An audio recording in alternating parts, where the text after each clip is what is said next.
always look on the bright side of life. Hi, and welcome to The Bright Side, a series of short video clips with positive ideas, facts, and experiences from the Global Alliance for Banking and Values and its member banks. You know, we live in uncertain and challenging times with most countries in the world fighting this COVID-19 pandemic. But it's precisely now, in these moments, in which we really have to stick to our essence and our values. The moments we have to show our optimism and conviction that we humans are able to build a better world.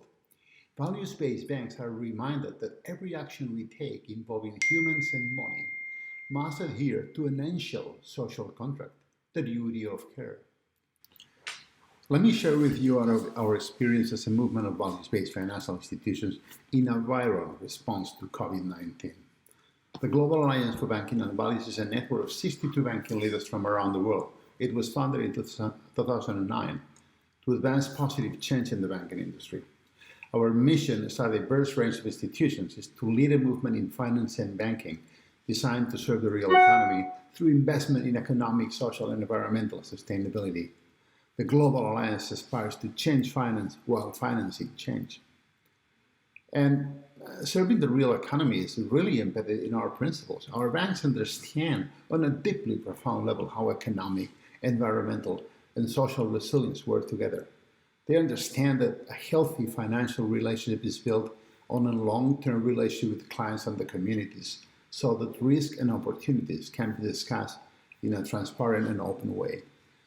So when our banks face exceptional environmental, social, and economic disruptions, they draw deeply on their values to respond quickly to the challenges faced in their communities.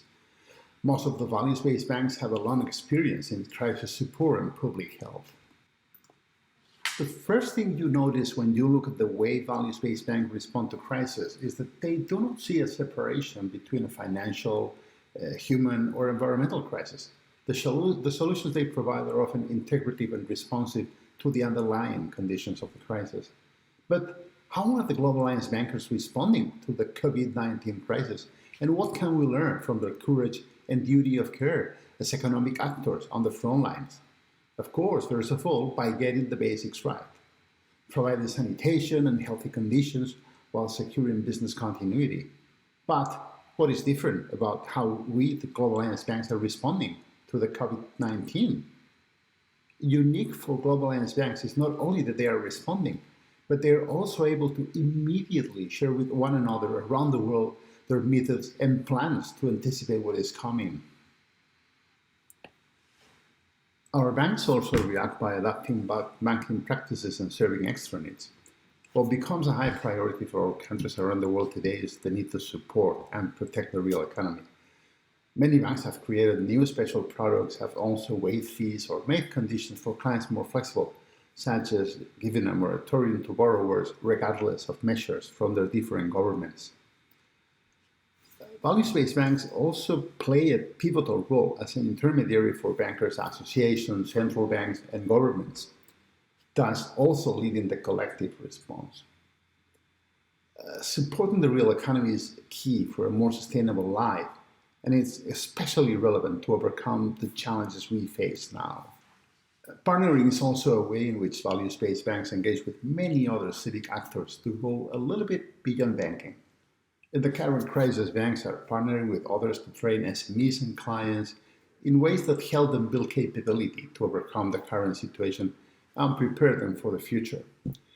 And last but not least, by continuing support and look into the future. To this end, COVID-19 creates a special urgency for our actions. Thus, in the coming days, weeks, and months, we'll run a global response line to update our member banks on new products and practices and make it available to anyone in the financial industry. We'll host webinars with CEOs, crisis experts, and teams in the different regions, and we will provide update sessions for all banks. Of course, this is our duty of care, yet as banks, we are heavily regulated. So we have to remind authorities and regulators around the world, who must also be aware of their duty of care, that they have to create the right conditions for a diverse ecosystem of banks to do their jobs, provide exceptional liquidity, and adapt the rules to help us all meet the challenges ahead. Given the immediate and ongoing challenges we face together on Earth, we have a moral and existential imperative to listen and support the banks who want to change finance and finance change. Let's keep on banking for a better world.